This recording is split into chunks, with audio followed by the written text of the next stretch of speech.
是那个不是这个，是一个在 Palace 去 Palace。各位家长、各位同学，你们如果是想和这是 Richard， 如果想和 Richard 合影的话，我们可以对，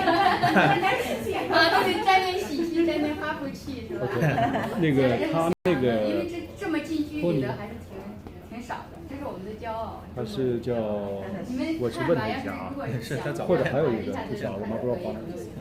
或者还有一个 Subway 是个 free 的 ，Subway 不是英国的，对，是这个，应该是没事，因为在旁边吃饭呢。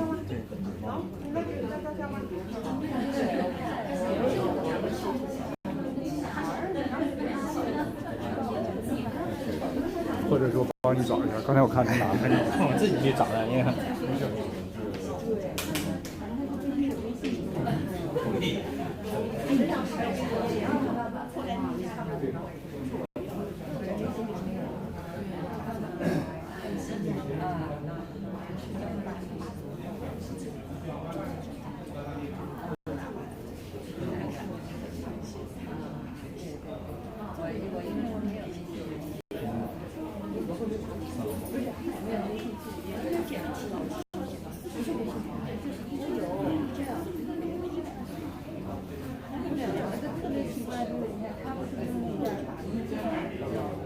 Stream inactive. No, I don't like that.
没有，我就坐这儿啊。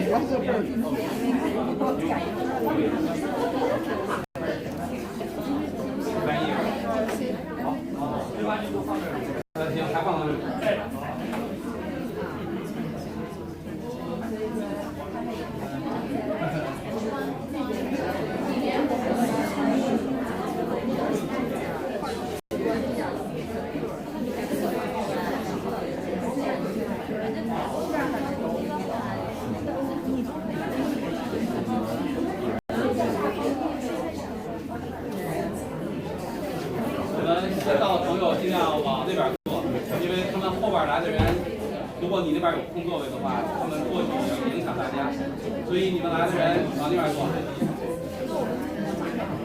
先讲一个朋友，要不你们那边怎么样？你的爸爸妈妈可以坐一坐。啊，好。那我们到那边。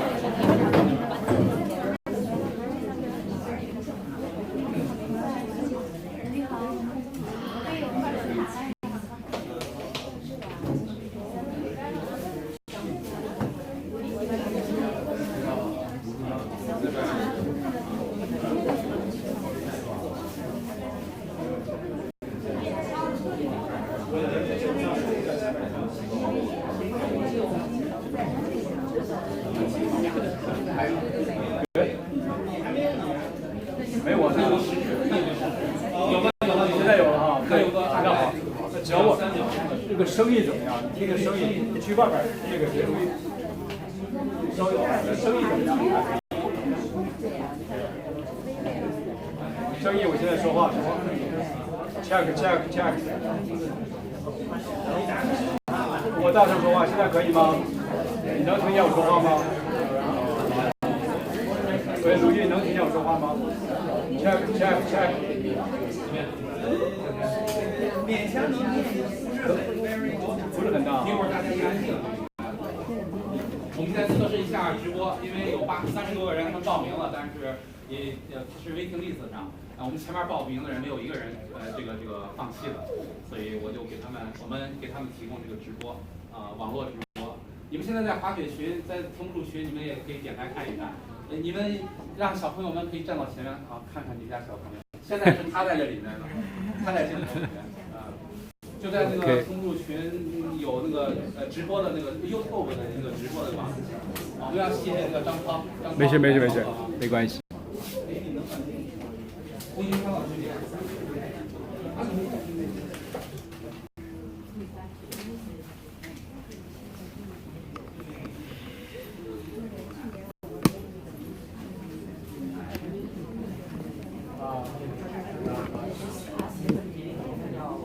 那是2个人。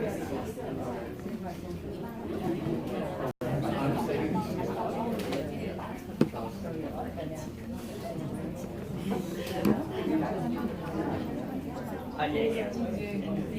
I don't know when she's in it, but yeah. Okay.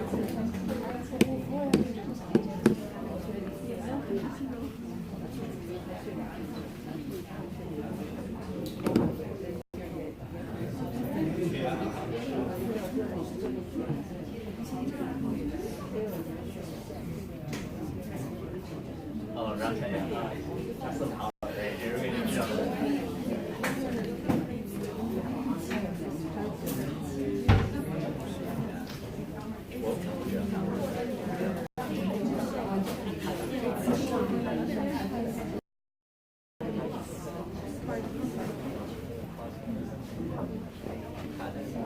谢谢你，我主要想测试一下。对，能 work 就好。我觉得是挺好。对，因为你没有带那种收声的，所以说对，到这里只能是这样。对，但是大家都比较快的时候，应该是没问题。对，就是要有杂音的时候，就是能听见，就是能知道你在说啥。他有时候就需要带一个什么地方地方的。对。所以我稍微往前面一点。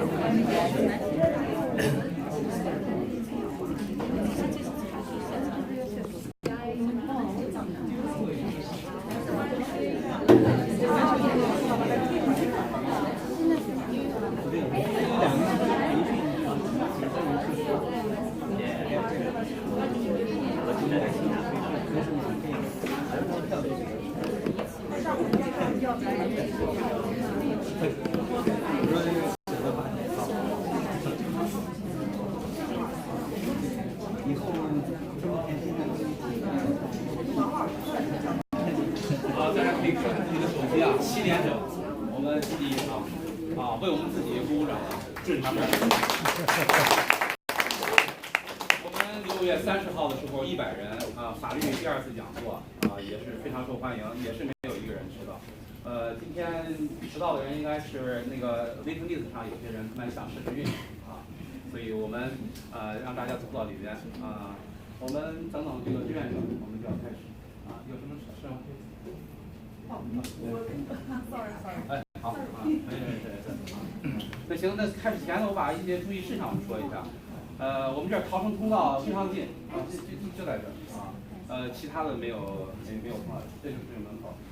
还有一个呢，就是洗手间。洗手间呢，你们如果要是去的话，从这个门或者是从这个门我们尽量不要从这儿前面穿过走到头左拐。大家可以放心男厕所与厕所是分开的对，你们如果想看看没有分开的，去 Capilano Library， 我们埃文顿最新的那个图书馆它是男女是合在一起的新政策。还有一个呢，就是手机，请大家静一下音，好吧？我们不互相打扰。另外给大家介绍一下的是，今天地板稍微有点脏那个胡老师还有李老师，他们中文学校的老师特意嘱咐我，请大家原谅，因为我们白天的时候这是夏令营在活动，胡老师学校那个夏令营在活动，所以呢他们已经尽量打扫了，但是时间这个交接太近了，希望大家能理解。那我们也要谢谢这个李老师没有谢谢中文学校的李老师，谢谢你免费给我们提供了造福图书。李老师介绍一下你们学校吗？些家长还是想可以啊，一举两得嘛。那吴老师直播在那。大家好，我离你远点。我们这个古老中文学校，这是我们的新校址。西区的校址呢，已经做了4、5年了。然后这边这个新校址，我们今年夏天刚刚开始使用。然后古老师中文学校，如果大家有听说过的，我们口碑啊，还是从网络来说是，我敢说是排在前2位的。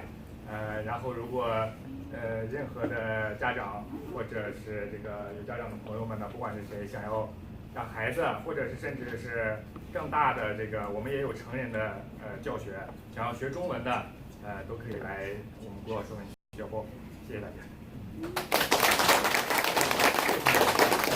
好，那我们就开始了啊。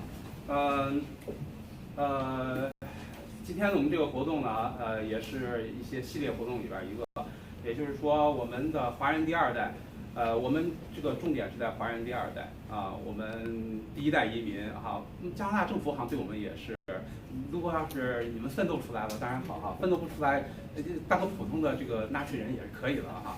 但是他们都是对我们的第2代是寄予厚望的。我们的第2代，他们是在这个加拿大的教育体系里边他们来成长。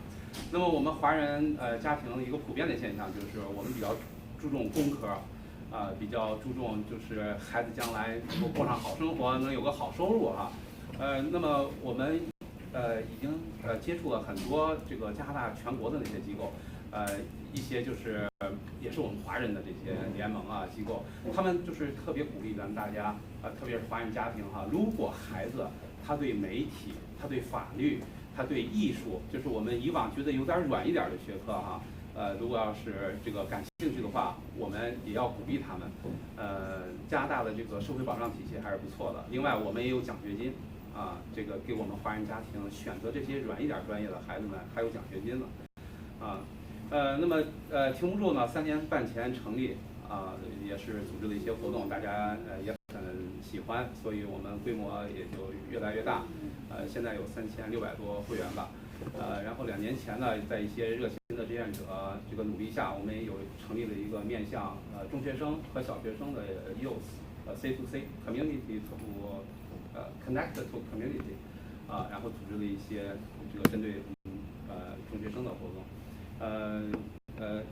同时呢，我们有一个这个友好社团Link CC， 他们呢就比较活跃，他们都是小朋友们、中学生互帮互助的那种所以今天这个活动呢是停不住的那个Youth Club 和 Link CC 他们合办的，Link CC 这是他们的拍摄他们也是组织了很多活动，他们都是英文的现在我用中文给大家介绍马上我们要进入到今天正题，那全是英文了。我就不多说了希望这2个机构以后多多的为我们的华人第2代组织活动，多多像今天的这样的活动。Richard 我就不介绍了这下边2个主持人你们自己介绍好，我把时间交给你们，好吧？看你们的了。好，那大家欢迎。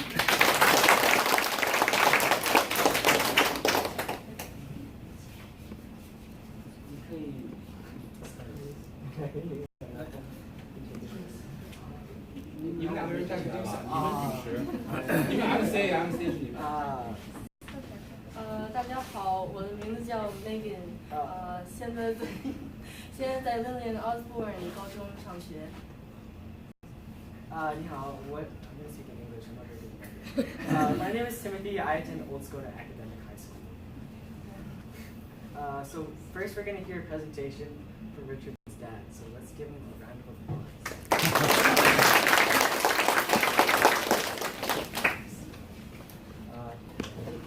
非常感谢大家在忙里抽时间来听这个所谓的讲座吧。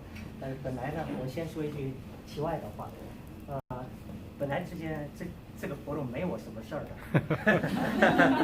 本来是题目组说了让 Richard 来跟大家交流一下经验的，但到上个星期呢，突然呢往里找我太太，我们家领导说了，可能有家长也愿意知道父母的一些想法和父母怎么教育孩子这方面，所以呢，希望我们也能来交流交流。领导就把任务交给我了，所以呢，理解要执行，不理解也得执行。所以我现在今天呢，我就是，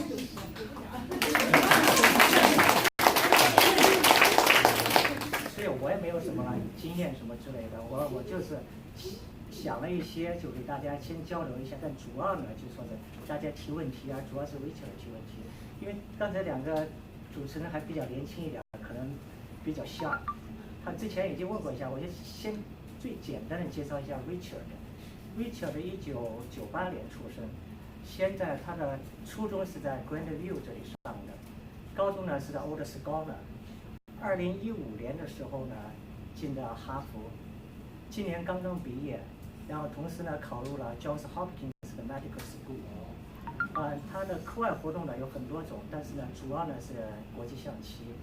他13岁的时候成为国际象棋的国际大师。这是就说最简单介绍一下他。我本来告诉他们的了，他们没说。说完讲完之后再介绍。所以呢，因为我不想是 Bill Richard 的秀，所以，但是他没有这个 presentation， 我呢有几张 slide， 我先给大家秀一下。刚才说这话呢，主要就是想说一件事情，就是说是，我呢因为也没多少准备，所以呢可能说的东西也不全面，也不具体或者什么，大家多包涵，这是第一点。第二点呢，就想说的是说是，大家都是以成败论英雄，因为 Richard 上哈佛了，所以大家都觉得那他父母一定做对了什么。基本上说呢，这种想法也是对的，大多数情况下呢，可能对的几率比较大，但也有可能是错的，就他父母可能没做对什么事情，反正他上哈佛。所以今天呢，反正我就把讲讲我们做了些什么，然后呢，我觉得应该做些什么，不一定管用，但是呢，算是经验和那个体会吧。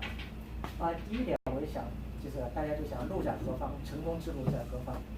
第一个，这是一个哲学观点啊，条条道路通罗马，这各个大家都知道这句话。也就是说，第一，成功的定义有各种各样，什么叫成功，是吧？有各种各样的，Richard 上哈佛说成功，但也有很多其他不同的成功，哪怕是同一种成功，也还会有不同的途径达到这种成功。所以呢，条条道路通罗马，所以我说的只是其中的某一条道路，所以呢，可能有用，也可能没有用。但是呢，第二点我想说呢，他山之石可以为错，他山之石可以攻玉，这是我们诗经上的话，是不是？这个就说明，就我说的东西至少呢对你们来说呢是个他山之石，所以呢也许能帮你们攻攻玉宇，所以呢你们我姑且说之，你们姑妄听之。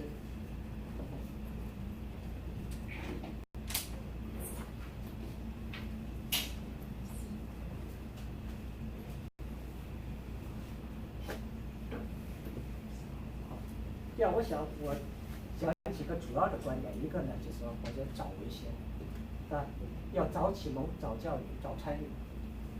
说呢，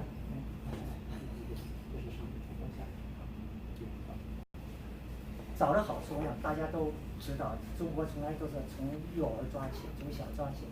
我觉得呢，就说一步领先，步步领先，这是大家一个观念，就是为什么要从早教育好处。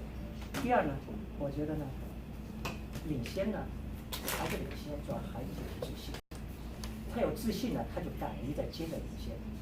所以呢，好多情况下呢，并不是你的孩子不行，因为呢，他一开始的时候呢，他可能在班上不是最好的，所以呢，他可能缺乏信心，所以呢，他往往缺乏信心以后呢，他的动力也就没有了。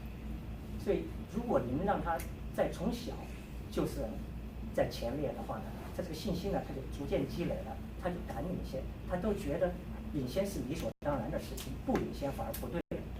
所以呢，一定要早，就在这个好处。而且再一个一点呢，就说是我们做父母的知道啊，他越小呢越听话。小时候你让他干什么他就干什么，根本不会跟你争辩什么，他也不知道什么。越到大越难管，是吧？到了teenage以后呢，基本上就管不了了。所以呢，你有什么话想跟他说，尽量早说。把所有的你把你想的观点，你想灌输给他的，赶紧灌输，在他叛逆之前都灌输给他了。所以呢，他呢，等他开始叛逆的时候，他觉得呢，那些都是他自己的想法，实际上是被你逐渐洗脑了，他不觉得。你告诉他什么他就什么，所以他就没有什么想法。这种事情，我就说从我们体会啊，我这就是啊，让Richard可以不听的话，那个就他那个，比方说，他一直就想学医。我们呢，实际上我和他妈妈新梅呢，从一直就想我们俩孩子学医。他有个哥哥现在也在做research，radiology在这里，就想让他们学医。所以呢，我们一直就讲医生好，医生好。他们呢自己呢小时候也老生病。一去生病呢，就对医生特别崇拜，就医生能解决问题，是不是？去看病呢，要是去医院呢，有个医生就整个医生了，所以呢，这个观念就很强了。所以到后面他就是潜意识就觉得他自己想当医生，而且像他就更容易些，因为他哥就当医生了，是不是？所以呢，他理所当然也去当医生，根本不用我们去说你想当，你说你想干什么当医生，对不对？那你要当医生就得上医学院，上医学院就得做这呢，所以呢，那就顺理成章就必须要去做了，否则你上不了。所以我就说，有什么东西要灌输，尽量紧跟着。这是我说啊，长的好处，但呢找着难处。从生物学上说呢，小时候呢差1岁差太多。我就说，你看，你3岁的孩子做4岁的孩子的事是很难的，但你9岁做10岁的事就容易多了。那18岁做19岁的就没有区别了，是不是？所以呢，小时候呢要想让他们早，确实是很难的。而且呢，你要是早教他们1年的话，你就得每年都得早教。比方说，1年级的时候，你已经教会他2年级的东西了，所以他2年级的时候，你就必须教他3年级的东西，否则就白教了。他2年级又等着学2年级的东西，那你第1年白教他2年级的东西了。所以你每年都必须早，这样就很难了。等于你把老师该做的事情你都做。实际上我们小时候呢，我知道好多中国家庭都是这样，啊，还没上1年级的时候，1年级的什么那些加减乘除啊那些东西，基本也都已经会了。但这个东西你必须一直保持着，一直要让他朝前走领先着，他才能真正领先了。否则的话呢，你就前面领先了1年2年，你后面没让他领先了，那前面的领先也就白交了。所以呢，这就难在这里，一直要做。我说的解决办法呢，就孩子和父母，特别是父母必须加倍付出，因为孩子还小，他们不太懂得那些东西，而且呢，这些东西你要教也都是你父母在教他，所以呢，父母是非常辛苦的，父母必须愿意付出时间、付出努力，所以没有什么捷径，就是吃苦。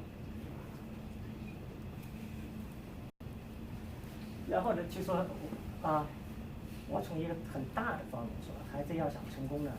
第一呢，我说全面发展，专项突出。全面发展，我们原来的老一套搬出来了，德智体全面发展，这是我们小时候就教了，是吧？我们就是要强调德智体全面发展。我觉得这话是放之四海而皆准的。就德不用说了，你首先你必须要学会做人。小时候呢，你最简单的就说是你要尊敬老师啊，要跟同学和睦相处啊，这些事情，这是德。然后再稍微大一点呢，要参加社会的那种做volunteer啊，做义工这些事情，这样让他们比方说就业孩子可以去做义工了，或者更早一点去做义工。做义工好，第一，你想上学校，想上医学院，义工是必须的。第二呢，这也是培养他们的德的一个重要的方面，让他们知道他们要为社会服务。对不起。所以智嘛，那大家都不用说，大家都希望孩子在智上很有前途。但呢，体呢也是一样的，智和体呢实际上是相互交叉的，你没有一个好的体，不可能有好的智。而且呢，这类西方国家上医学院也好，上藤校也好，它都注重全面发展，都注重全面发展。所以哪一项不行都不行，你必须全部都好。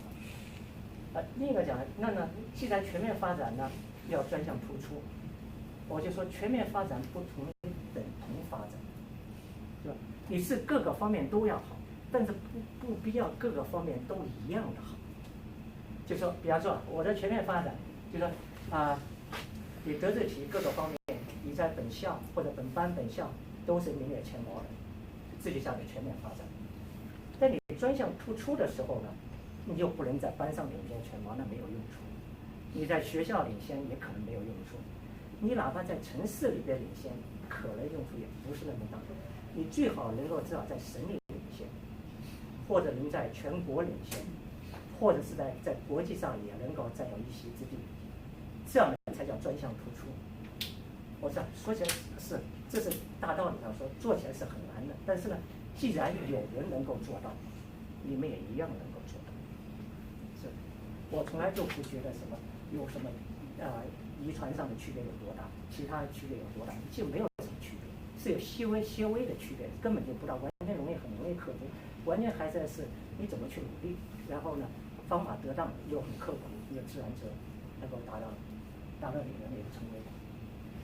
像我就说，有所为必然有所不为，我就是这专项的意思。你不可能样样都拿全国第一，那不可能的，没有一个人做到这个。你只能选择一样，比方说像 Richard， 我们就选他的 chess， 不是我们强加给他的 chess， 这通过摸索出来他自己喜欢上，他喜欢 chess， 他愿意去下，我们就支持他去下，然后他能下到全国最好的，也能在世界上占有。他拿过两次世界少年比赛的第3名了。而且13岁就成为国际大师，所以就说这算是非常突出的专项。但也可以有很多，我知道很多种专项，有上几百种不同的专项。你哪怕在不说体育或者文艺，哪怕就是学习本身也要专项。比方说你的数学特别好，你每年参加全国竞赛你拿奖，然后你去参加全国的奥林匹克数学team 去国际上，那也是一样是专项突出。就你要选择有一样你的孩子特别擅长，他又有兴趣，然后你朝这方面努力，让他专项突出。在这个基础的必须是前面有一个均衡的全面发展，全面发展能达到班上学校的好的，总体上是好的这个实现。那么呢，我们需要做点什么？我就大方向说了3点，一个找定目标。找定目标，大家知道，我知道在座人大家做到这里，我想目标呢，或者就是想上藤校，或者呢是想上医学院，或者是就说希望孩子将来能上一个好的学校去，这就是目标。你要找，如果你定下了这个目标呢，第2步呢就是要掌握信息，这个信息很重要。好多事情呢，就是说，因为我们的孩子在这里，特别在爱德蒙的，包括我们自己的孩子，都是上的公立学校。公立学校没有义务培养孩子上藤校，不像私立学校，私立学校你交了几万块钱1年，所以呢，他们专门有老师管你，就是帮你准备考 SAT， 帮你那个 application， 帮你准备那个 essay， 做好多这些事情，你交了几万块钱的。所以爱德蒙德有私立学校，但是并不是最好的，比方欧德斯公的比那些私立学校还好，但它是公立的，大家省钱。但省钱的同时呢，因为欧德斯公呢虽然经常有孩子上哈佛，但是呢，欧德斯公呢并没有义务培养你的孩子上哈佛。他们这个公立学校，它的义务只是上让你完成你的high school 的 education， 你能 successful， 你参加省立这些考试都很好，这就他们的任务就完成了。所以你要想你的孩子超越这个范围，你就必须是做努力去掌握信息。比方说，你就像比方说大家说，好，那申请藤校怎么申请呢？你自己上网去查，这种消息网上都有。现在我信息特别发达，什么消息网上都有，所以没有问题去查这些事。比方说，像我们呢，自以为掌握好多信息的，但实际上很多信息也是不知道的。比方像Richard上哈佛上藤校呢，并不是我们最初的一个目标。我们最初，我跟西梅就是他2个之间就是以前就想说，他们将来去上医学院去，当一个医生这样的，用中文观点嘛，这样就说是汉浪老手，是不是？进了医学院就不愁不出来，出来以后就会过一个好的安定的生活，这是看得见摸得着的。但不一定是最好的职业，是不是？如果说挣钱的话，还有好多职业比这挣钱多，是不是？但是呢，这个人都挣足够多的钱，而且呢是一个比较高尚的职业，所以而且呢，我们能够帮忙的，他进去了这些。比方你说去当 CEO 吧，你怎么去当 CEO？ 是不是没有一个说东西说是你学弄的？所以这就为什么就是说我们说当然选择医学院，但是呢，他后来去申请哈佛呢，是属于一个等到最后一年呢，才从别人那里说上哈佛好，再去上城校，才说好吧，你既然那样，你去试一下。他哥的时候他哥哥就没有申请一个美国学校，就申请我们当地，当时就知道 UFA 上2年本科就有可能上医学院，这是唯一一家大学在加拿大允许2年上医学院，现在已经取消了。当时有，所以呢就想他去上 UFA， 争取2年上医学院，他就是2年以后就上了医学院，他现在做了1年 residence 了已经。但是所以他去上哈佛是完全是临时的，但我们所以也完全不知道藤校怎么申请，只是他决定申请了以后，我们才去查。但是呢，我们就不知道，比方一个重要的信息叫 early application， 我们不知道，他去了以后我们才知道，因为他 early application 就是说你好多你年初就申请了，你到10月份的时候，你都已经接到通知了。他现在哈佛一半的学生是通过这个方式就已经被录取了的，而且呢，这个录取率大约能有30-40%，而后一批正常的 application 呢是另外一半的学生，最后总的下来录取率只有5%。你想想，这后一批这个录取率就非常低，所以但是我们不知道这些东西，因为他们我的 scholar 也能告诉我，所以呢。说这个信息很重要，我就想用这个例子说明信息很重要。如果你有心，你就早早去查，因为我们原来没有这种想法，所以也没有去查过。知道他临时他就是哈佛也是最后1分钟才完成了申请的，就申请了一家美国的。所以这就是我说掌握信息的时候，第3就是付诸行动，你把这都搞清楚，有目标有信息，你就去做去。好，如何做？实际上呢，可以讲很多讲几分几分，但是呢，最关键一条，这是我和太太的共同的信念，这个和孩子一起做，一定要跟孩子一起做事情。不要我说的这个，第一，帮孩子，我说父母必须全心全程参与孩子的每个项目。就第一，首先帮孩子制定中长期及短期目标。比方说，我们说终极目标上藤校、上医学院。但那是10几年以后的事情，你必须从现在做起。那么首先呢，你说现在1年级时候2年级时候在做什么，一定要，对吧？人与孩子做的一定一起做。比方说，他们小的打足球、踢足球，带着他们去，community 都有这个那个 soccer league， 对，我们都去。你不能说你可以有的父母去开着车把孩子扔那就走了。或者托邻居把孩子带去也就算了，他也觉得让孩子去打是烧烤，但是呢，这个就不一样，和你在那里看孩子 play soccer， 帮他叫好，和孩子的兴趣这些东西是不能等同来看待。对 soccer 这件事情还比较容易些，因为孩子可能自己有兴趣，所以呢，你没去也没有关系。但有很多东西，孩子本身的兴趣一开始不是那么大的，如果你家长不是这么全心全意的是跟他一起去做的话呢，他可能很快就失去兴趣了，他也不做。所以呢，我说人与孩子做的一定一起做，除非你没办法，要比孩子还要有兴趣，还不是敷衍了事。就是你要显出来，这不光孩子要去做去，你对这个这些比较好，你这刷可真的要真好，你这今天 play 的好什么之类的，你那过人很好，你今天那个射门什么，你跟他就很有兴趣了。我这只不过说一个例子，其他方面也一样。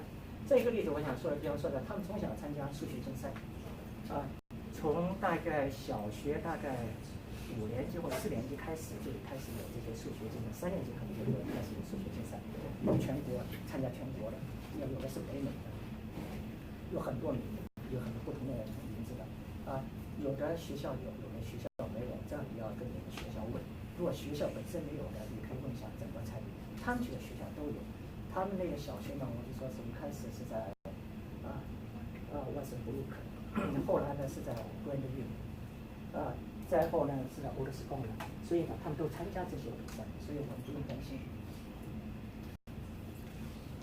但是呢，参加的目的是要拿奖，不然你参加干什么？目的是要拿奖，你要拿奖，那不是就说你给他报个名，他就能去拿奖，这你父母就得做大量的工作，学校也不会管。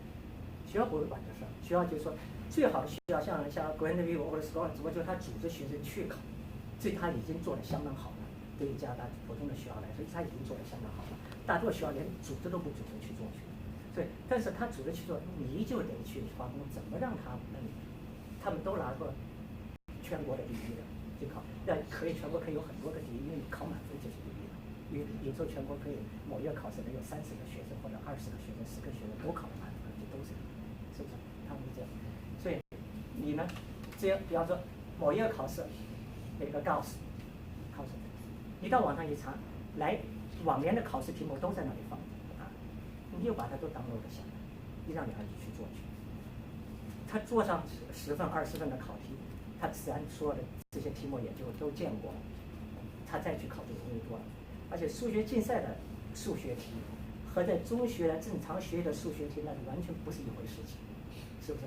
中学学习的数学题那只是就是说把最基本的东西告诉你，你能回答最基本的问题就够了。但数学竞赛是为了难你，是不是？他要分出谁好谁不好，那他一定题目就比较难。所以呢，我就说你要做，你家长就得下功夫，你得去去把题目都download下来。你告诉他，今天你先做95年的，明天你做96年的，就这样一连就提前，比方还有1个月之前，你有30份，一天做1份，或者一天做2份，做下来。做下来以后，你得跟他过，哪个题做错了，哪个题做对了，他答案正确答案都有，要跟他过，要跟他讲，这样他才有可能在这方面做得更好。我这就举2个例子，就说明你要比孩子还有兴趣，而且你要真正的去帮他们一起去做。啊，这呢基本上就是我要讲的东西，剩下来呢就是给大家自由提问和主要是跟Richard来讲。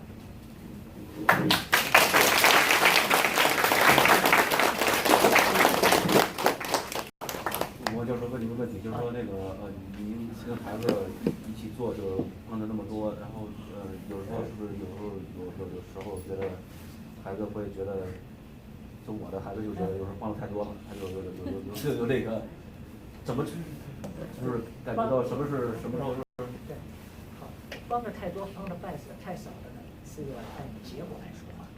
比方说，我帮他做数学竞赛，我帮他准备，他如果去考了第1回来了，他说下次你不用帮我，是不是？因为你看我考第1了，你不帮我试试，我不帮你要别的第1个。但是往往是这样的，你去参加数学竞赛，哪怕你拿了第2、第3，有时候拿了第1，你可能还是做错1道题、2道题，是不是？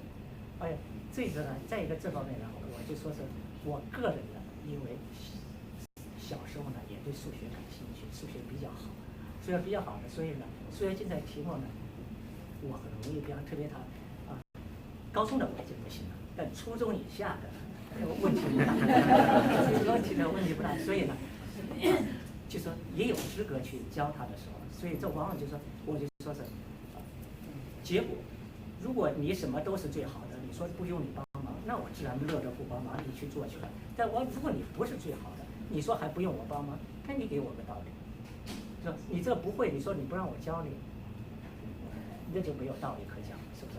那孩子这么小的时候呢，我估计呢，他来狠的肯定来不过你，可以还是讲道理。另外就是您对2个儿子是鼓励多点呢，还是鞭策多点呢？我主要是鼓励多，我们家呢太太比较严厉一些，我是一个老好人。请问这个高中就像一般我们家长也就能教到初中的啊，高中的竞赛题就很困难了。高中的竞赛题看来是靠他们自己了吗？对，靠他们自己，靠他们自己。高中的竞赛题靠学生自己，王老师的回答。对，靠学生自己，靠学生自己。这就是说，这种东西就是说，如果你在小学和中学已经把他们培养出来了，那么高中的时候，他们就自己就是搞去实务去做去，是吧？但是呢，到了高中的时候呢，因为很难，你也不一定就总能拿到奖，而且是。那这个高中的时候，家长还帮不帮找资料？就是比如说找联系网课什么的。这种一定是帮的，找资料。对，我就说我说的，有时候做不了，就说有的题呢，如果他不太懂的话呢，我也不太懂。就这个题目太难了，他们解不出来，我也解不出来。所以说我说这个方面已经帮不了了。在小的初中的一些题呢，我基本上都能解出来。但是而且再重要，这个也不是那么重要在哪呢？就因为他都给了标准答案在哪里，就网上都有，他给考题也给标准答案，他提供2份东西都在那儿，所以只要你有心就能帮。刚才有好几个家长，他们想知道，你说提前教3年级教4年级，4年级教5年级的，那他正常的3年级的，他本来就要学3年级的东西，那时间是不是就浪费掉了？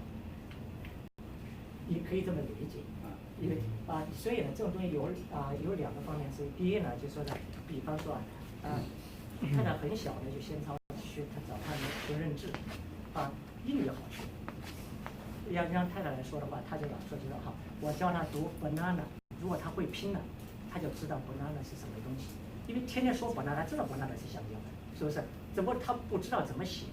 然后如果他看见 BANA， 他知道banana 这么读，他就知道了，那就是 banana， 是不是？所以汉语拼音比较容易，在数学也一样，你先教你做了很多怎么样1+3、1+4，你家里有个计算机，你自己我们自己就做这种题目，就把你很容易弄就改前面数字，打个等号写出来，让他们去做去，每天打几份出来，你去做去乘法口诀表去背去，是到时候呢有点重复了，所以我就说你必须第2年还教新的，这就辛苦在这里。如果你就说是你怕你说反正学校要学的，那行那也可以，你什么也不教，你就按部就班的学。但你按部就班的学呢，因为他呢也就跟别的孩子可能就没有什么区别，所以你要想你的孩子比别的孩子做得好一些。我现在从这是我的想法。但是如果就按部就班学也没错，90%的学生都是这样子，或者95%的人都是这样子。但如果你想成为那5%的话，你可能要额外的多做一些。再一个呢，他和他哥哥呢还都跳过一级。因为他们小时候学的早了，然后我们呢就说就跟校长他们去说去了，他们在班上呢就是说这些东西都学过了，他们在那 boring 也不会认真听讲，所以不如让他们就是高一年级，校长呢就给他们谈话呀，出几个题他们做一做呀，就这些事情。然后呢，他哥哥跳了，然后到他的就比较是一个校长，不是一个学校同学，所以他也就跳了。小时候都跳过一级，因为小时候那些东西呢，你们也知道，在西方国家，小时候那些东西很容易学，很容易就学出来，越到后面越难。他们的孩子，比方说白人的孩子上到大学的时候，往往一开始不行，1、2年级的时候，但到3、4年级的时候，有很多都赶上了很厉害，因为他们主要小时候没有提前学习，所以他们一开始呢比较晚，他们到大了以后自学以后也很厉害。中文主要就厉害，中文强就强在学得早，所以呢比他们有优势。我们的安排是主角是Richard，我应该就是到此为止。家长的开始他想和你交流，但是我们和你的交流在对，我谢谢。Richard，我看有些小朋友很等待，有的都快睡着了，他们想听你说话你们是吧？对，现在就是大家提问，然后呢 ，Richard 来解答。Richard 他中文有点不好，所以呢，我可以就是给他翻译一下，但是答案都是会是在英文里。Okay. Good.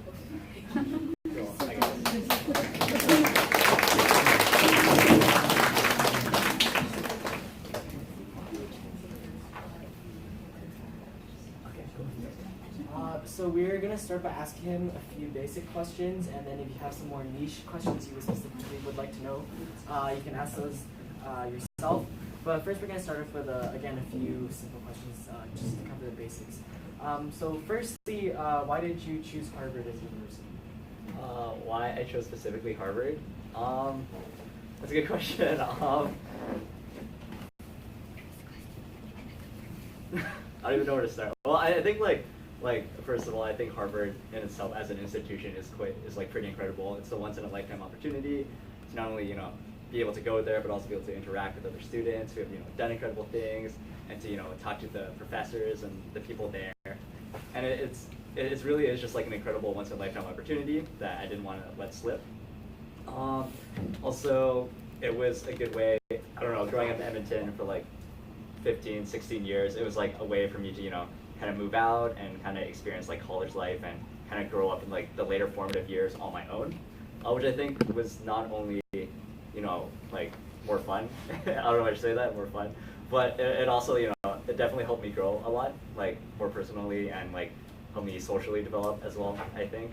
And it really is just like an incredible opportunity that, you know, I didn't want to like go waste. Alright, so now that you've been to Harvard, what are some like first-hand like experiences you can tell us that you don't really see anywhere else?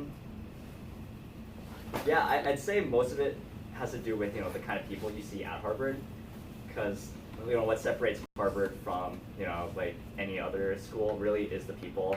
They're really trying to get, you know, some of the brightest minds out there. I'm not saying that I'm one of these brightest minds, but I'm like definitely lucky enough to have attended, like stuck my way in somehow. And you really get this opportunity just to talk to like your classmates who have all done these, you know, incredible things. Like I remember like one of my classmates, like I met, you know, on the first day, she invented some kind of water purification system and met Obama or something. You have people who are helping, you know, people run for president and things like that. You have, you know, math geniuses, and just being able to like talk to them and like, you know, see what they know, what you don't know, and just like learn from them. I think, you know, that's the kind of thing that really separates Harvard from, you know, its other peer institutions. Also, in terms of just opportunities academically, Harvard has a lot more money than a lot of other schools, for better or for worse, and this translates to, you know, a lot more labs if you're into, you know, research, a lot more, you know, emphasis on sports. You know, there's going to have these opportunities to, you know, meet presidents and meet people and have these connections. So it really just, it has, you know, all these different opportunities that, you know, the students can grasp that not other universities will have. So you went to Harvard for undergrad, but a lot of people want to stay in Canada for undergrad and then go to the United States for graduate school. So what do you think like about like the difference between these, and why did you choose to go straight to the US for undergrad instead of doing your undergrad? Okay, so why? No, that makes sense. So the question is kind of like why I decided to go to the States for undergrad directly as opposed to like doing university here and then doing like grad school or med school in the States. Yeah. I guess I'm like saying this too much maybe, but again, it's all about the opportunities. I think, you know, this ability to, you know, kind of meet these incredible people and these incredible classmates. And yeah, I don't know, like I thought the earlier I could meet these people, the better. And you never, like once I got into Harvard, you know, it never hurts to apply, I think. And once I got into Harvard, you know, it's like, I managed to get in. I don't know if I'll be able to come to a place like this or like Johns Hopkins or a state institution if I applied later. So I kind of want to grab this opportunity while I still have the chance. And you know, if you're interested in applying to the States and going to the States, it never hurts to apply to the States. And if you get in, then, you know, just to go for it. And I think, quite frankly, schools in the States generally do, like schools like Harvard or Yale or Princeton or whatever, schools like that do offer a lot more opportunities for their students in terms of networking, in terms of, you know, resources for students to develop, in terms of professional mentorship. Like, I was able to study, you know, like a lot of my classes were able to study under Nobel Prize winners and things like that, or just do research in like these well-funded labs. And you can't really do that in a lot of the universities in Canada. Not that they're unfair or anything, or not that they're bad, but all the universities in Canada are great. It's just that, you know, some of these schools in the States take it one step further. They're really looking to push yourself and develop yourself, or like take the next step in like your education or your growth. And yeah, I think the state schools, some of them are really great for that. So what are some things you thought in your application really stood out, and why did you choose to do these things, and why do you think they stood out? Yeah, so crafting like a good college application is always kind of tricky. A lot of things to kind of pay attention to. And yeah, a lot of people, I think when they think of like how to craft a good college application, is to be well-rounded, so they just want to be like slightly better than average at everything. But in my experience and like talking to my classmates there who have made Harvard, that's actually not a really good way to go, because once you become well-rounded, become slightly better than average at everything, you become unmemorable. And what these schools are looking for are people that stick out and are very memorable, or have something about them that like really attracts them, that'll make them say, hey, like this kid, he's done something really special with himself in this like one particular field or whatever. Like he's going to be a leader in this field. Like we want him to come here and teach these other students who haven't excelled in this field what he's doing. So I think, you know, one of the best approaches to creating a successful college application is to, yeah, really focus on one particular area or field and to really push yourself and excel in it. you know, and it shouldn't be something you hate. Like definitely try to find your passion, find something you enjoy, because if you try to excel in something you hate, you're gonna hate it, and you're also probably not gonna excel in it.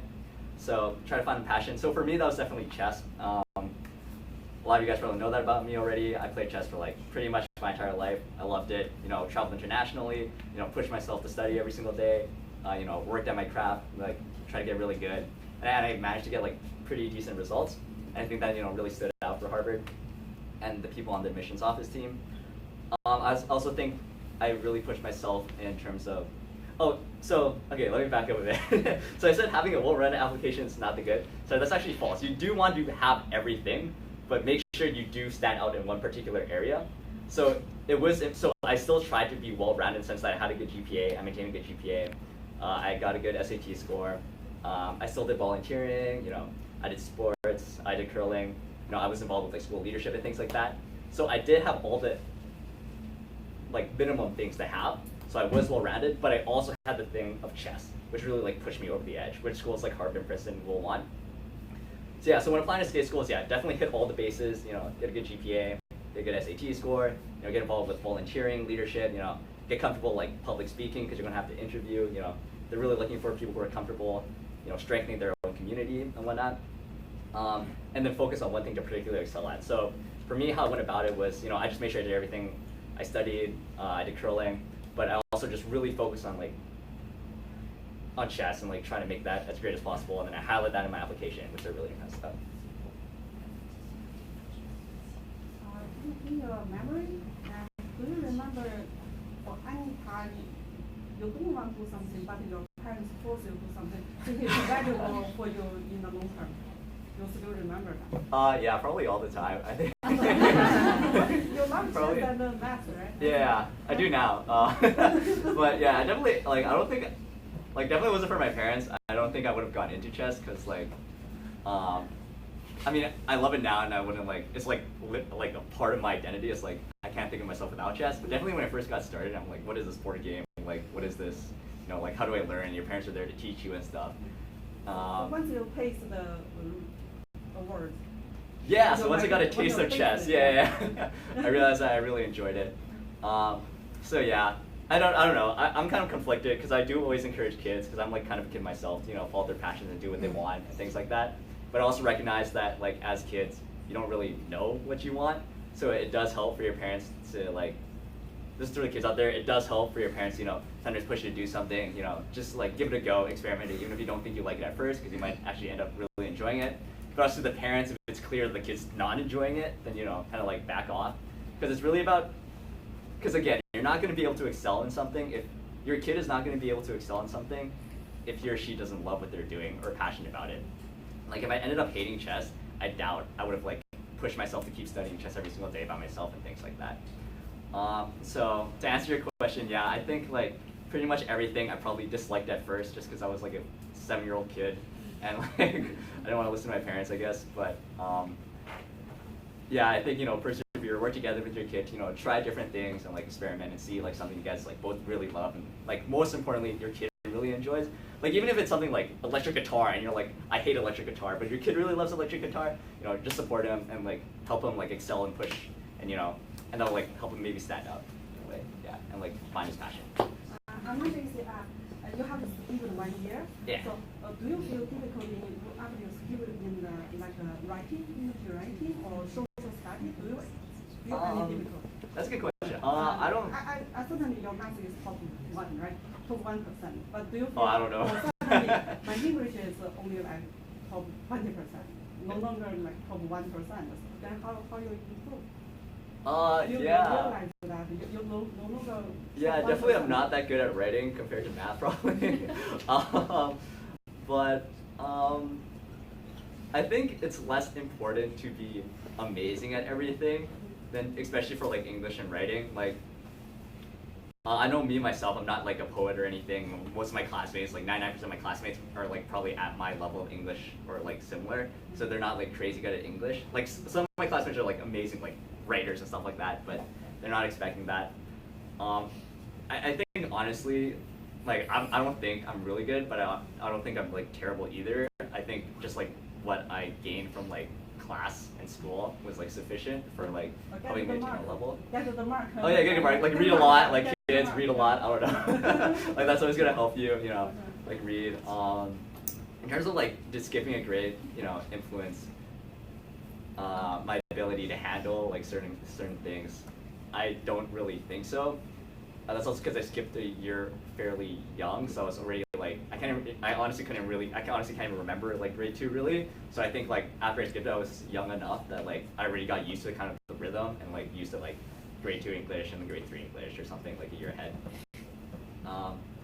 Yeah, I think it is really important to be able to write and read like at a like a strong level, especially if you're trying to make schools like Harvard or do well in life, quite frankly, because you are going to need to read literature. But you know, it is something to work at, but it's not like an end-all be-all. It's not like you have to be like amazing, incredible at it. Yeah. Do you have a question in the back over there? Hi. 你好 Richard。 Hi. 我有2个问题。Yeah. 第一个问题就是，在你成长的过程当中，有些时候你的意见会跟你的父母一致，有的时候你的意见想法跟你的爸爸妈妈让你做的意见不一致，这时候你是采取什么样的一种方式，去听他们的意见呢？还是按照你的想法去做的？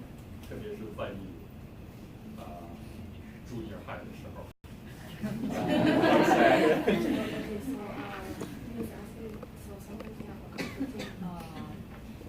Opinions with your parents. So did you decide to follow what they said, or did you choose your own path, especially in junior high? Especially in junior high. That's a good question. Or high school. Yeah, I think it's definitely like. Yeah, I think definitely both things happen. Like, I think this is probably true for like every kid and every family. You know, like. You know, when I was like 13, I guess, you know, I definitely wanted to do something on my own and like find my own identity and things like that. So like if I wanted to, you know, stay out late and hang out with my friends, for instance, you know, sometimes I'd you know, rebel. So, I don't know, you kind of like pick your own fights, I guess, as a kid. But like I also recognize that I'm like only 13 and I can't do anything on my own really. So I like also still listen to my parents. In terms of like actual disagreements about like things to pursue, like I guess me and my parents would like argue sometimes about things to do. Like sometimes, like yeah, I can't even think of any off the top of my head. 在那个 critical 的 point 上，你是听你的父母的 ，listen to them, or you say no. I have my own idea. I just do my choice.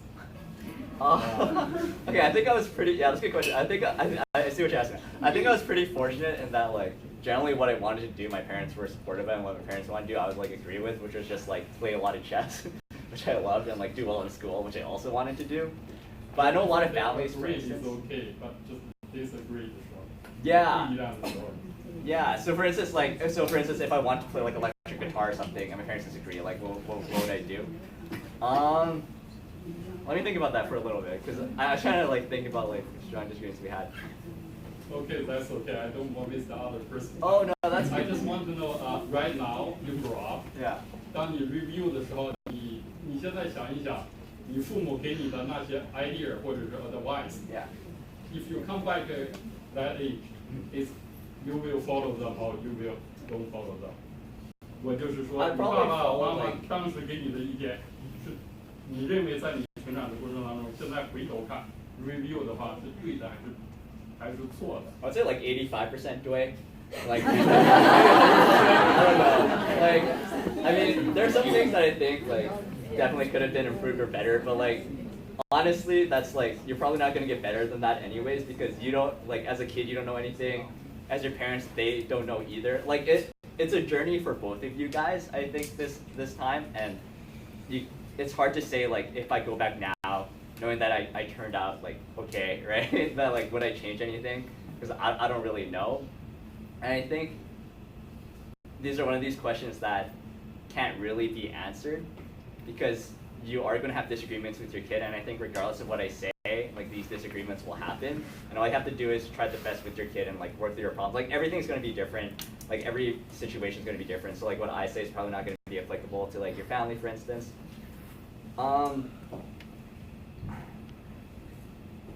I think generally, yeah, I mean, I am happy the way I turned out and like like the things I listen to my parents for and like my parents' advice, like, oh, you should go to this one chess tournament. Maybe I didn't want to go. Then I guess I'm glad I went. I don't know. It's just kind of a hard question to answer because I don't really know what would have happened if something else was different. Like maybe I would have become a successful electric rock band, which you never really like know. So you kind of just have to like take a leap of faith with like your child and like try to like work around disagreement and that sort of thing. But I think regardless of what happens, like your child will be successful and they will be grateful for like when they look back at it, what they will be grateful for is not you forcing them to do anything, but your support regardless of what it is. And your kid will turn out okay. And I think like in the long term, I know right now we're focusing, especially when your kid's young, you're focusing on like your kid's success in your future. But when you're older, like what's really gonna matter is like your relationship with your son or your daughter, and that's gonna be infinitely more important. And I think realizing that will help, like when disagreements arise, realizing that, you shouldn't be like yelling at your kid or forcing your kid to do things, but like finding a way to support your kid in whatever they want to do. I don't know if that answers your question, but yeah. Okay, thank you. Another question in the middle. Hi. First, congratulations, Richard and Dr. Wang. I think that's a great achievement. We heard a lot about the Harvard girls, but the boy is from Edmonton, from Alberta. We are very proud of you. Yeah, that's a top #1 university. Then you got top #1 medical school. So I have a question for Harvard and for the Johns Hopkins. Yeah. The first is like some boys, they are happy with 93 because they said it's already 4.0. I don't need to spend much time to get 97 because still 4.0. Yeah. Do you agree with that? That's probably for the undergraduate study. The second is for the applying to the medical school. Yeah. What kind of volunteer experience do you do? Do you think it have to be related with medical or health care? Got you. Okay. So the first question was like in undergraduate school, does a 93 and difference between 93 and 97 matter because they're both an A? In high school. Oh, in high school. In high school. In high school. Okay. I'm gonna say it does. It does? Because even if it doesn't, you should always push yourself to get the 97. Especially because, I mean, especially if you do want to go to a school like Harvard, or if you do want to make the most of your opportunities and like make the most of yourself, quite frankly, and like push yourself to the limit, why wouldn't you go for a 97? Why wouldn't you push yourself to study harder, learn the material better? Even if it seems dull now, even if it seems like, why would I need to know the War of 1812 or something, right? I mean, it's not really the information per se, it's how you're approaching your studies and how you are viewing like this opportunity to learn that's really gonna not, even if it doesn't make a difference on the GPA scale, it's gonna make a difference on who you are in the future. Mm-hmm. And like, I'm glad that I pushed myself. And my parents pushed me when I was like younger and didn't know much better to like not just settle for a 93, but go for like 100, like a 97 or 98. Because even though like at the time, like getting one question wrong on a test or like not knowing like a war or something is like, that's not going to be useful for life. Like it instilled in me these like life skills of realizing that I can always do better and that I should reach my full potential. Getting these like good study habits under control and things like that.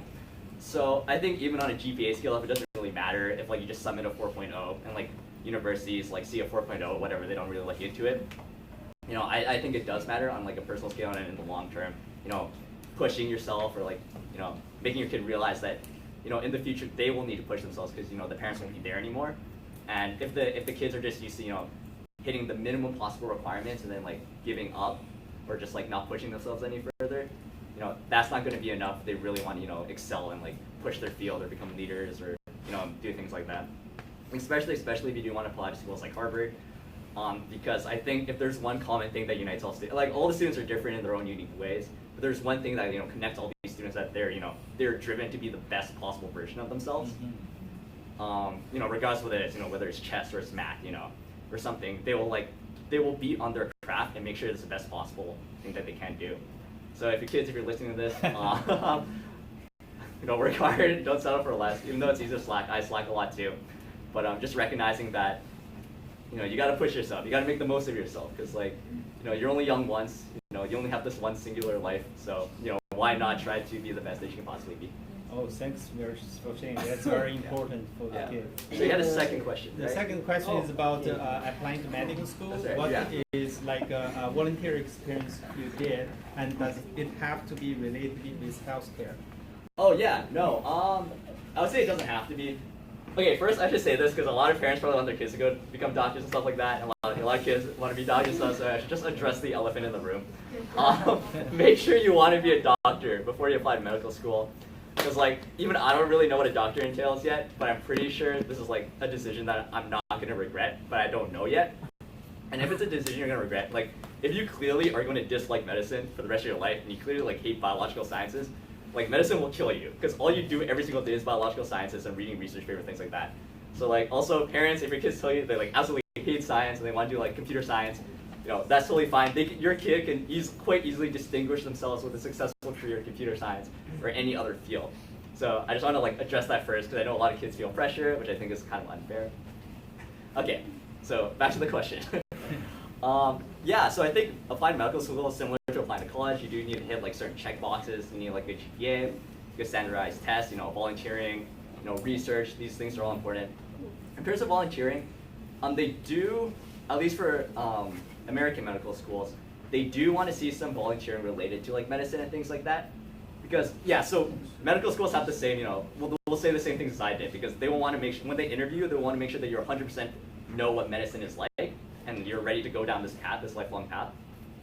So, you know, having evidence of volunteering, if you can volunteer at a hospital or volunteer working with patients, for instance, and you do that for a sustained amount of time, you know, and you clearly could go through it and you enjoyed it and you learned a lot from it, you know, that shows commitment to medicine. You know, that shows the medical schools like, look, I know what it's like to become a doctor and work in medical setting, and I didn't give up. I know what it takes, and this is what I want. So it does really, really help to have volunteering within medical settings. However, it's not absolutely necessary, because at the end of the day, you want your doctor just to be good people, right? So, you know, just making sure you do volunteer and give back to the community, you know, just this awareness that you're not on this planet by yourself, that you're with other people less fortunate than you, and that you should have an obligation to help them, I think is, yeah, so really any volunteering will do. Healthcare volunteering will really push you over the top though, like really. Thank you very much, which is a very good piece of advice. Yeah. Okay, our next question is over here. Hi. I'm wondering how do you spend your time and what's your daily routine like when you're in the college? Yeah. How you manage your time? What's your study habit like? I was gonna say, yeah, it's like, cool, interesting question. I say like all my days are kind of different, but I guess I would like do a stereotypical day. It'd be like, wake up really late, go to classes and stuff. I guess it's different for like schools like Harvard or something, or like a state school because I had to move out. So I guess like my routine would be different than, for instance, at the University of Alberta. But yeah, I guess it'd be like wake up, go to school, go to class and stuff. And the classes are different times. So in between classes and after classes, I would do things like go to research labs or something, go to my lab, or just you know, do some volunteering. Like I would have signed up for volunteer commitments, and then the schedule will be out like the previous week. So I would know like at Friday 3:30 p.m. I have to, you know, volunteer like with kids and stuff. So like I'll know I have to do that. So like every day is kind of different. So like some days I won't have volunteering. But yeah, the days will mostly consist of me waking up, going to class, doing like my other commitments. So it'll be like volunteering, research, or like, you know, meeting with the professor, whatever, and then like getting my homework done. And then just like fun time, I guess. I don't know, just like hanging out with friends, you know, gaming a little bit, things like that, like working out a bit. I don't know, just making sure like you keep your sanity, because like, yeah, you can't be a workaholic. You can't just like work every day. Like you can't, like you should be the best version of yourself, but you can't do that if you're like really sad. So yeah, that's like my life, I guess. Next question is over here. Hi. For you becoming who you are today, what do you appreciate your parents the most? And what do you wish you So what I appreciate my parents the most, definitely like getting me into these things like chess and stuff, and like working hard, and like even when I was like being really bratty or something, or like didn't want to do a math problem, they would still like sit me down and like teach me math, or like print out math contests and stuff, and I'd do them. And I think the thing I appreciate most a lot about that was like the patience that they had generally. Like for instance, when my dad printed out like math problems, this is like a trick to work for your kids, I guess. But like what he would do would be like, if I finished like a math contest, he would let me goof off for like an hour or something, which I like really appreciated. And I think that like, because like after an hour of gaming or whatever, then I come back and I hit the next math test, and then, you know, like that's like, I'm comfortable, I'm not just like dying or something. So definitely really appreciate that. Like them recognizing that I'm still like a person and not just like a workaholic, but still like kind of pushing me. And like helping me explore kind of new frontiers like chess and math and stuff, and like curling and like driving me around. Just general support, general love. I really love that. Things. So the second part was like things that. What do you wish them did differently? They did differently. It's hard to say because like I don't really know how I would have turned out if they did anything differently. For example, they did in those days you didn't like it. Yeah. I guess like this is a thing, but I think all parents are like guilty of this, which is just like maybe pushing me a little too hard sometimes. Not recognizing when I have reached my limit, for instance, and like need a break from chess or from schoolwork or something, or just yeah, things like that. I don't think there was like, at least for in my case, I don't think there was like this like one like really big thing that I was like, man, like they done goofed, right? I think it was more like it was more just like we had some disagreements. I wish we didn't have disagreements. I wish they like gave me more freedom, and I think that like definitely would not have harmed me. I wish they weren't as overprotective, for instance. But like I think in the grand scheme of things, these are all much smaller than like the love and support they gave me. So yeah.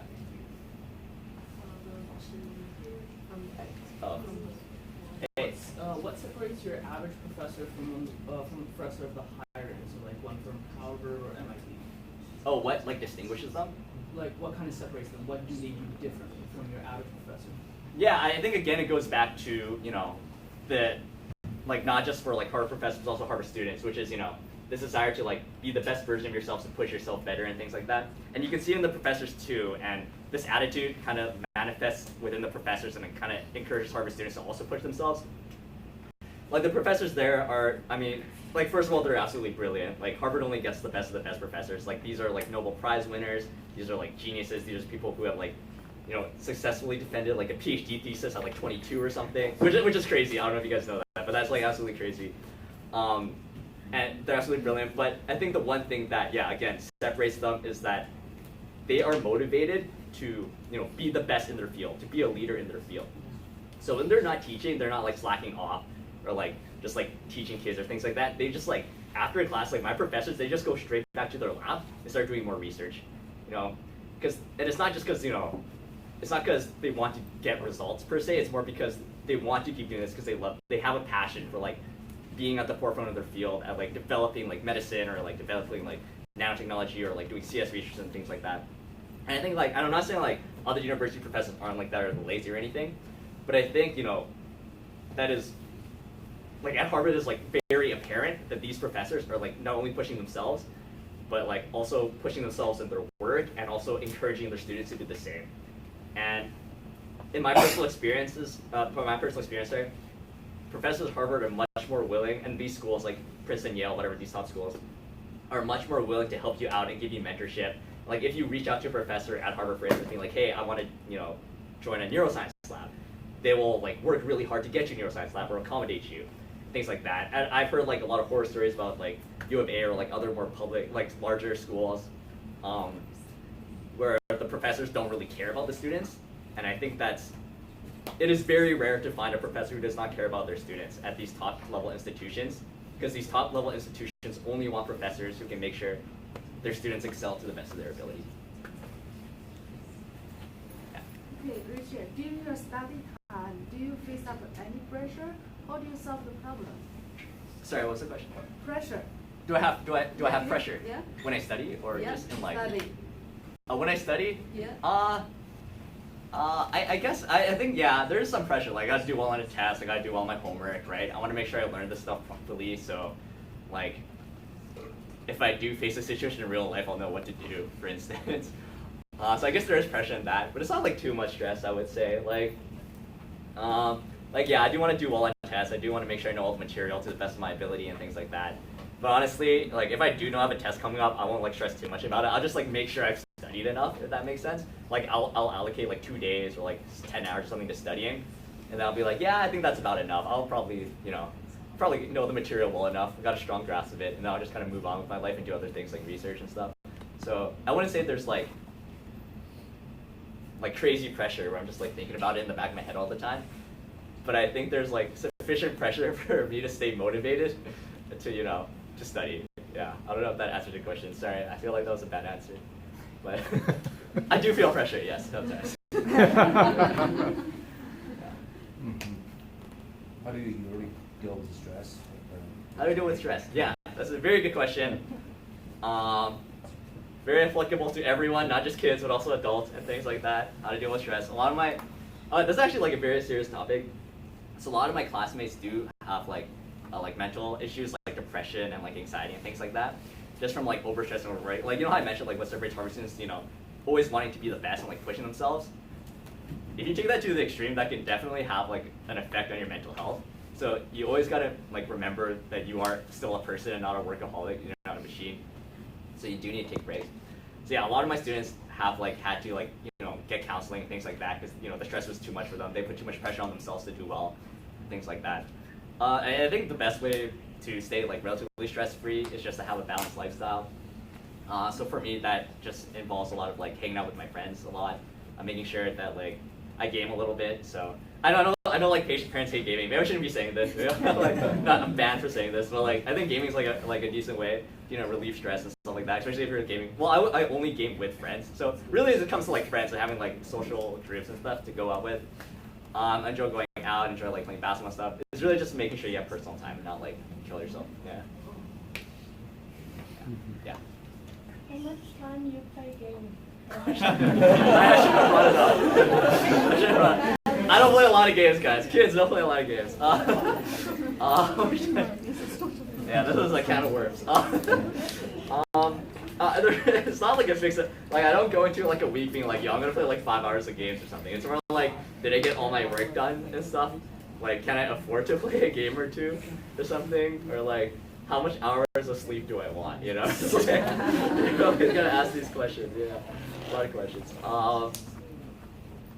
Yeah, like I'm not gonna play games if that means sacrificing like my health or like my ability to study, if that makes sense. Like I'm not gonna game instead of studying for a test tomorrow, just because I'm like I want to be happy, right? Because like my long-term happiness will probably depend more on my ability to study well and do well on the test. But if I'm like done studying, or if I need a break from studying and I have like nothing to do, but I just want to like kill time, then I'll like pop open a game or two. I'll game a little bit. So I can't really say like how many. The number, gaming was a bad, I shouldn't have said gaming. It should have been more like personal time. So like, it's not necessarily gaming, but if you enjoy like basketball or like soccer or like art or drawing or stuff, substitute gaming with any of that. And you know, there's no fixed amount of time that you should spend on doing that. It's more like what you enjoy or what your son or daughter enjoys and takes stress out of or enjoys, you know, doing. And that's like critical, because if you like fully ban games and you push your child to like just work and study 24/7, they're not gonna do well and they're not gonna be a happy child. So like, I should not have said that. Yeah, starting some fights tonight. I mean, that's honestly like that's my honest opinion. Like, okay, kids, you should not game. I shouldn't say game. Like it's okay to like not be stressed, but like definitely. Like parents definitely recognize that your kid cannot study 24/7. It is physically impossible to study 24/7. So like make sure they can do something fun. They're just like hanging out with friends or like playing basketball, like going to the gym or something, or like gaming or whatever it is. Yeah. What's your advice? 打断一下 Timothy and Richard， 我们交流了一下，讨论一下。我们现在还有20分钟，就现在8点10分，我们20分钟混合的这个交流，然后从8点半开始呢，小朋友们移师到那边，他们想和 Richard 在没有家长在场的情况下，他们也想交流一下。Good idea。我们的家长就留在这儿和爸爸妈妈交流。我们还有20分钟，大家在一起交流一下，好吧？In 20 minutes, you and the students go over communicate. Okay, cool. So I had a question, right? What's your advice you would give to the kids going to college? What do you think the most important thing you do in college? Definitely work-life balance, I think. Like the stuff I said about not getting stressed. Like I've seen too many of my friends come out with like depression and things, and that's like really scary. Like that will mess you up. Like really, like as a parent, I know you want your kid to be successful, but is it really worth making your kid depressed and become a shell of him or herself just to become successful? So like kids, work-life balance, that's number one. You're like that's the most important thing. Like make sure you don't get like a mental disorder. Make sure you have like these, you know, safety zones or like people you can reach out to. Secondly, that being said, make sure you have a goal in mind. make sure you know what you want to do. Make sure you know why you're in college, which is, to study, to improve yourself, get better, to go take the next step, to go to, medical school or law school or CS school. Like, make sure you have that goal in mind and, like, know what you want to excel at. So, like, chess or, like, art or things like that. And keep pushing yourself. Surround yourself with, like, brilliant people who think like you, who will push yourself to be better. And, push yourself to be the best possible version of yourself in all aspects. But keep your sanity, though, right? So that means, like, taking a break sometimes to, like, game, or taking a break sometimes to, like, hang out with friends. Make sure you do that. Yeah, so work-life balance, most important thing. Yes. What do you think it means to be successful? Yeah, tricky question. I guess, like, everyone has, like, their own definition of what success means. For me, for instance, it would definitely be, achieving what my goals that I set out for myself are, like, in the near future, in the far future, whatever these goals are. I don't, like, write down my goals per se, so I can't, like, be certain day, like, oh, I achieved my goal, which is, like, a good thing. I think a lot of people do that. I think it is really helpful. I don't do that personally, but, like, I do have, like, an internal framework of, what my goals are and, like, what I want to be. I want to become, I want to be, a very strong medical student, for instance. I want to be able to study at, like, a top medical institution so I can become a great doctor, so I can save lives, so I can, work with amazing people. So I think so far, and then after I got into Johns Hopkins, I think, that is success for me. But I think it's different for a lot of people. But, like, if you don't want to be a doctor, then that would, like, be an absolute disaster. That would not be a success, right?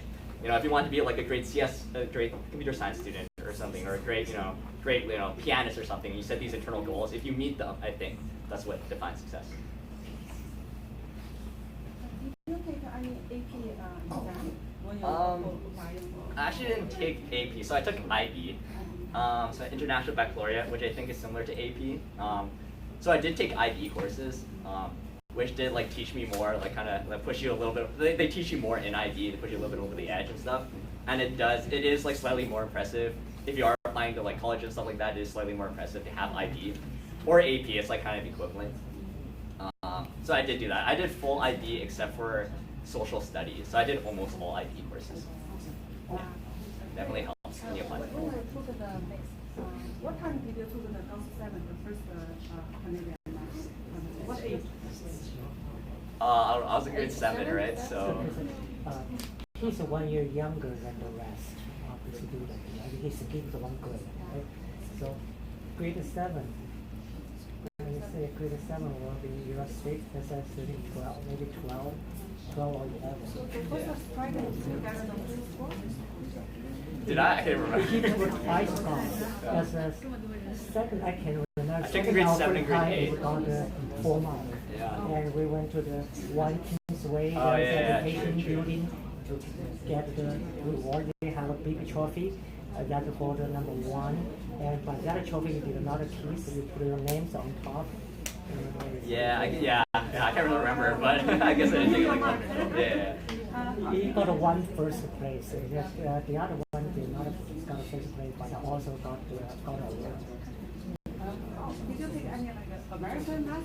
Yeah, American math. They have a Newton test, and all different name every year. They're different. Yeah.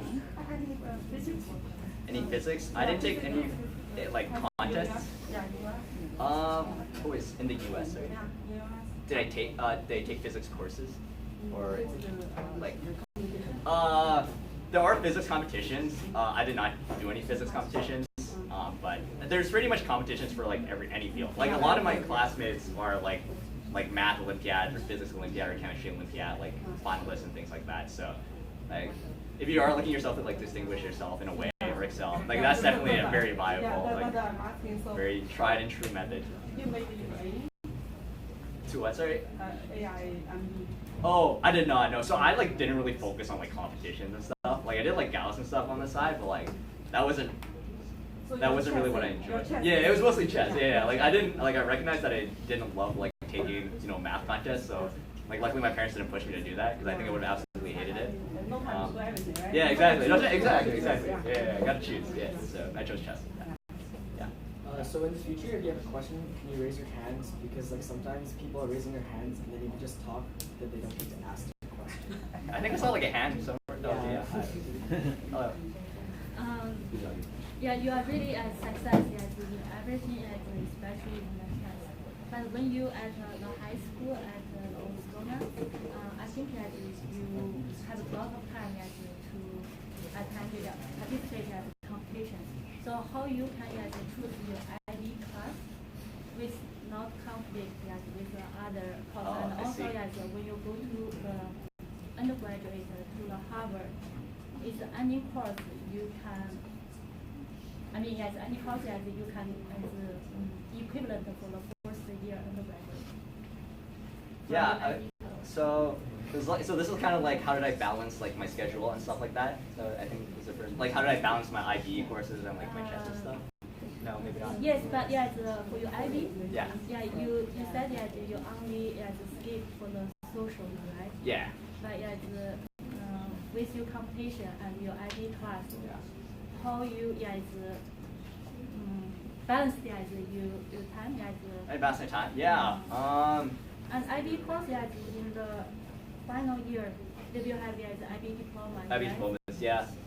Conflicts, yeah, there's actually not too many time conflicts. Like if you're at a minimum level of carefulness with your time, there'll honestly not be too many time conflicts because like schools recognize that a lot of kids like I definitely wasn't the only one doing like IB and taking tests and like applying to colleges and doing extracurriculars on the side. Like almost all my classmates at OSA were doing that.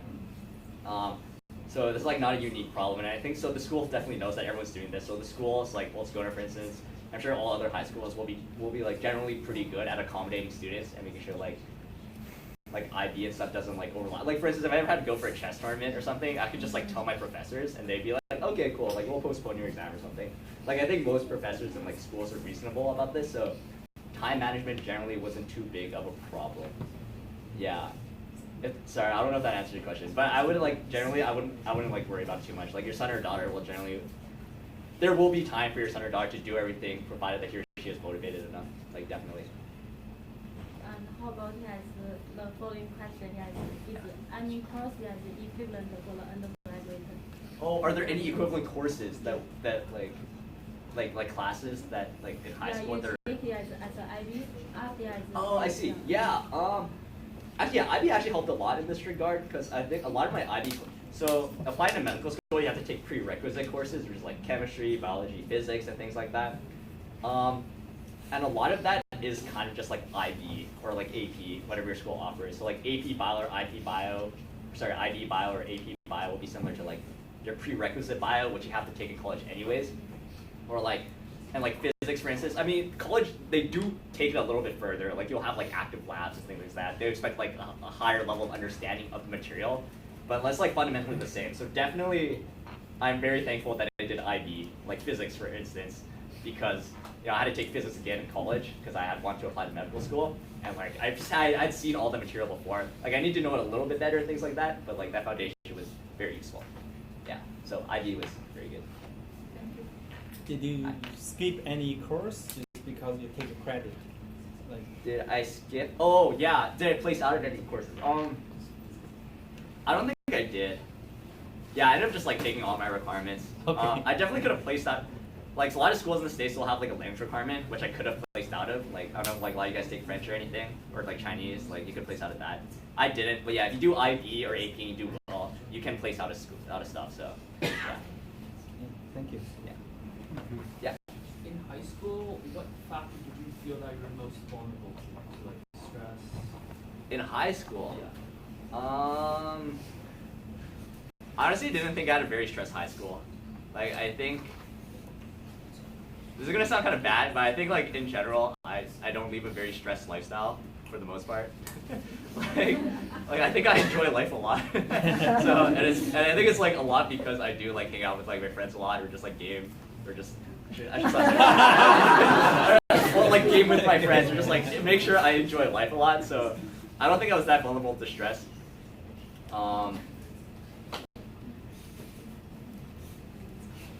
Yeah, I think the thing that was like definitely the hardest part about high school was probably like balancing everything, because I was involved with a lot of different things, and I think I was decent with my time. But if I was not, then I could have been like quite stressed and things like that, and like could not have done had that much personal time. Like I feel like we all know like that one kid, or like maybe it's us, maybe it was me, who like does like too many things and are just like really stressed and like can't do like very well at them because they're doing so much stuff. I think like trying not to be like that was like definitely bad. So like yeah, I don't know. Yeah. Talking about the goals, to set up the goals. Yeah. Do you think like any idea to give for the junior high schools like kid over here? Yeah. Saying like, is that a good idea? You think you share your goal with your parents, or are you not sharing your goal with your parents? Is anyone here in high school? Okay, cool. Is anyone here in junior high? Is anyone like elementary? Okay, go great. I just want to like get a feel for my audience here. Okay. Yeah. So the question is like, did I share my goals with my parents? Yeah. Yeah. I feel like you kind of have to, because like your parents are so fundamental to like your success, not only academically, but also like on a personal level. So I feel like you kind of have to like be like, Mom, Dad, this is what I want, or your parents have to be like, son, what do you want? This is kind of like what we want you to do. It's not like the same as what you want. Or there has to be some form of communication.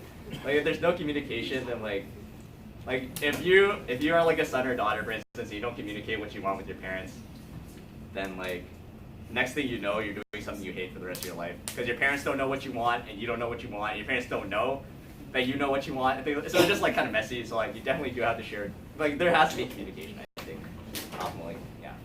But it's like open communication, like understanding. So not like being upset at each other. I mean, I think me and my parents were guilty of that too. I think it's impossible to avoid that. But in general, open-mindedness is good. Open-mindedness. Thank you. Yeah. Hi. Did you ever help with the house chores when you were I did, guys. Kids, I did. So make sure to do chores for your parents. I got paid by having a roof over my head, so yeah. No, but I also I did help with chores a little bit, maybe not as much as my parents would like. But if I do, there'd be rewards, maybe not monetary, but like a good meal, or like, not bothering me while I game a little bit. I don't know. Like I did help with chores though. I think like kids help your parents out with chores. I don't know. I feel like otherwise you'll regret it. I don't know. Yeah. Cool. Hi. In high school, did you take all 3 sciences?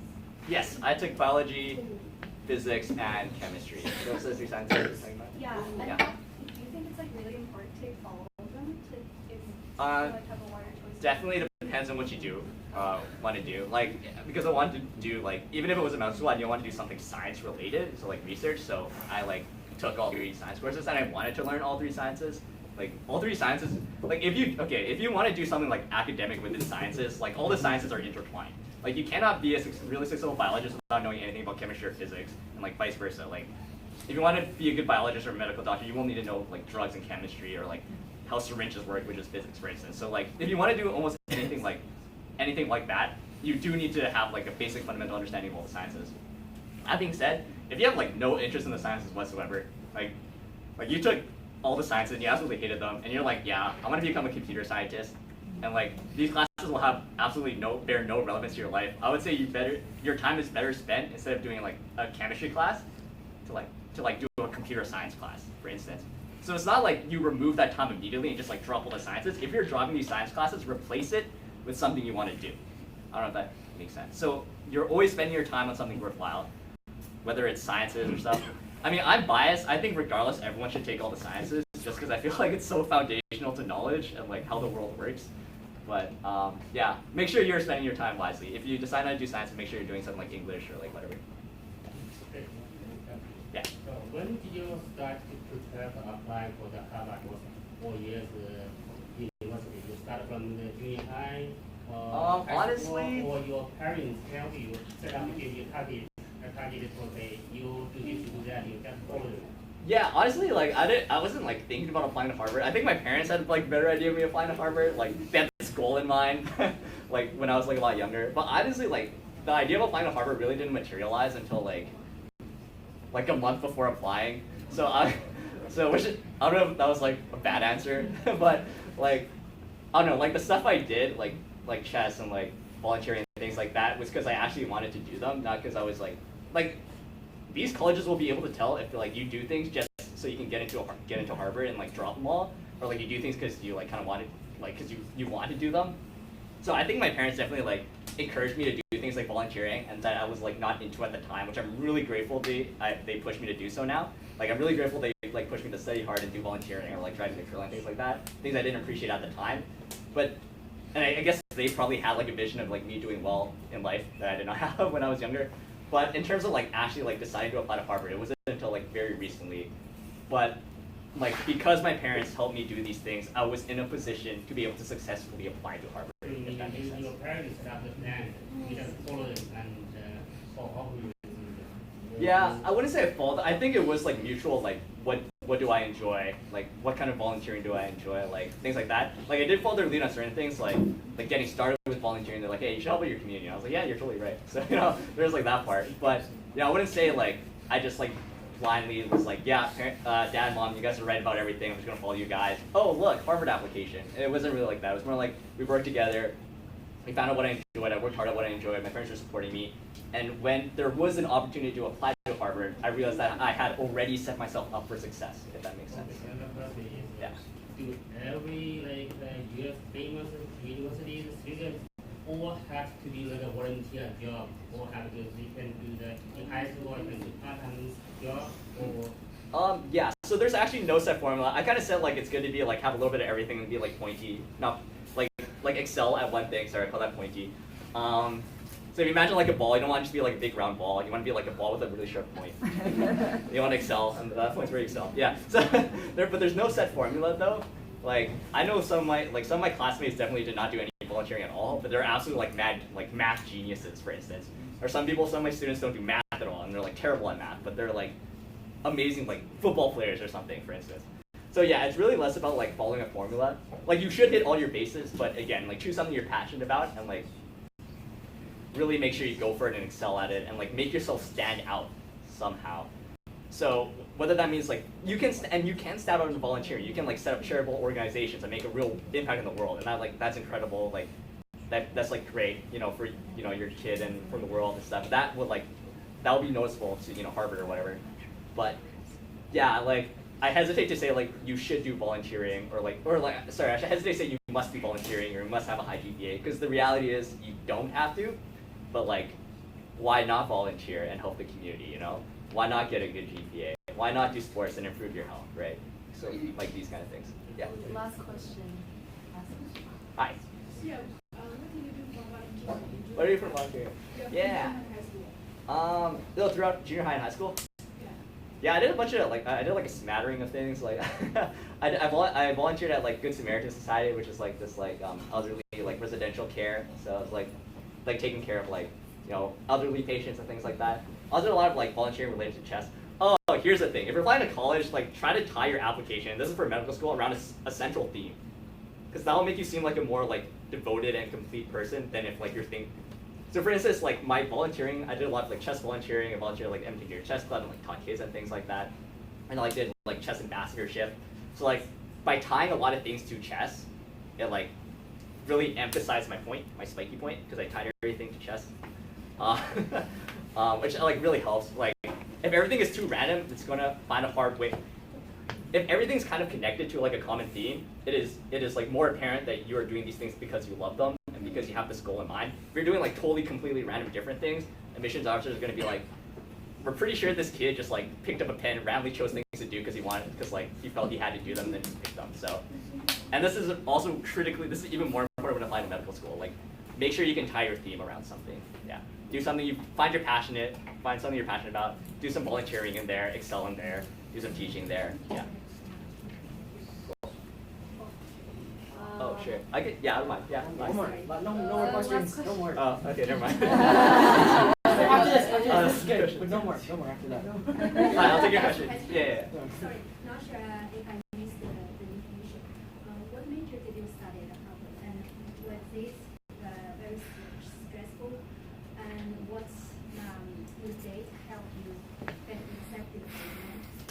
Oh yeah. So I studied neuroscience. So it was brain stuff and science and whatnot. Was it stressful? No, not really. I think it could have been stressful if I killed myself, but I made sure not to kill myself. So I made sure just to learn about the brain without totally devoting my life to it, if that makes sense. So it wasn't too stressful. I mean, some of the classes are definitely I think neuroscience is definitely a challenging field, so they're definitely like tough contests. For like schools like Harvard or like these other like top level schools, there are so many support systems for students, and like the class sizes are so small, like relative to the number of professors. So whenever you're struggling, you always have help if you need it, whether it's like your classmates who have taken these courses or professors. So it wasn't too stressful. In regards to medical school, it does not actually matter too much whether you study sciences or not, as long as you make sure you have completed all your prerequisites. So I could have studied English, for instance, and it could have still made med school, as long as I took biology, physics, you know, chemistry, and did well in the MCAT. Because med schools are like colleges. Like, they want interesting people. They want a diverse class set. They want people who will, you know, not just be the same, just kind of like you don't want like all the doctors to be identical clones, right? You want doctors who can like help different parts of the population. So they're looking for students who are, you know, different in some way, or are like, you know, so like, for instance, it might even help to study computer science or English and apply to medical school, because you are different. Like, you know, you're bringing new knowledge that you can teach to other medical students. Like, I can bring, I know a computer science student who like made many medical schools, because like in his medical school application, he was like, yeah, like none of your medical students know computer science. I can teach them computer science, and like computers are gonna get involved in medicine, for instance. This is kind of like a long story, but the whole point is there's no set formula. Like, be unique in your own way, find something to excel at and do well at, and then focus on that in your applications, whether college or medical school, on why you excel at what you do, why you love what you do, and how this will help you and help the greater community.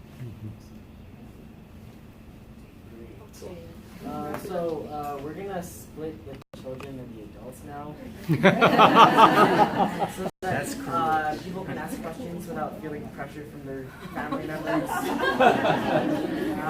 So I believe the children are gonna stay here with Richard. I think. Is that what's up? 家长是去哪里？还是？OK。Oh, I lied.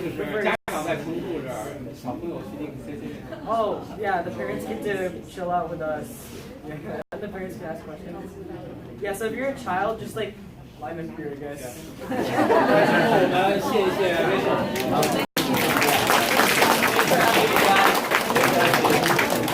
Let me know if you guys have questions. I'm like really want to help you guys. So, okay, we have.